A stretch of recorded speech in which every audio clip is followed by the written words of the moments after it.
నర్మద ఆఫీస్లో వర్క్ చేసుకుంటూ ఉంటుంది. అలా వర్క్ చేసుకుంటూ ఉండగా ఇంతలో తన తోటి ఆఫీసర్స్ ఇలా మాట్లాడుతూ ఉంటారు. నీకు ఈ విషయం తెలుసా? నర్మద తన భర్తకి ఉద్యోగం వచ్చిందని చాలా విర్రవీగింది కదా! అది ఉద్యోగం ఎగ్జామ్ రాసి సంపాదించింది కాదు.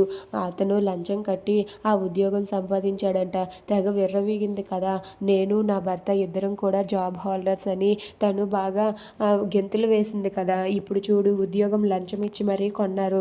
అయినా లంచం తీసుకోకూడదు అది ఇది అని మనతో ఎప్పుడూ మాట్లాడుతుంది. మరి ఇప్పుడు ఎలా లంచం ఇచ్చి తన భర్త ఉద్యోగం సాధించాడు?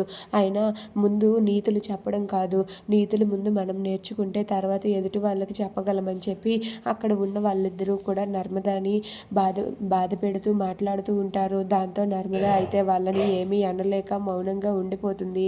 ఇక దాంతో అక్కడ ఉన్న వాళ్ళిద్దరూ కూడా ఆ నర్మద ఇలానే మాట్లాడుతుంది.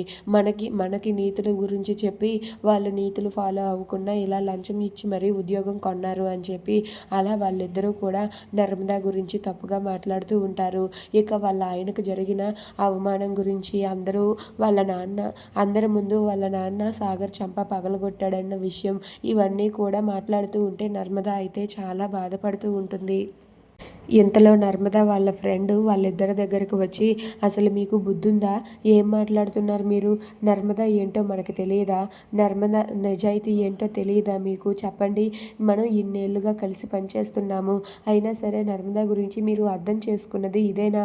నర్మద భర్త డబ్బు ఇచ్చి ఉద్యోగం సాధిస్తే నర్మద ఏం తప్పు చేసింది? అయినా తన భర్త చేసిన తప్పుకి తనని అంటారేంటి మీరు? అసలు మీకు బుద్ధి లేదు. ఇలా మాట్లాడుకోవడానికి మీకు ఖాళీ దొరుకుతుంది కానీ ఉద్యోగం చేయడానికి ఖాళీ దొరకదు అని చెప్పి ఆమె అయితే తిడుతూ ఉంటుంది. దాంతో వాళ్ళిద్దరూ కూడా తలదించుకొని అక్కడి నుండి వెళ్ళిపోతారు. దాంతో నర్మద చాలా బాధపడుతూ ఏడుస్తూ ఉంటుంది.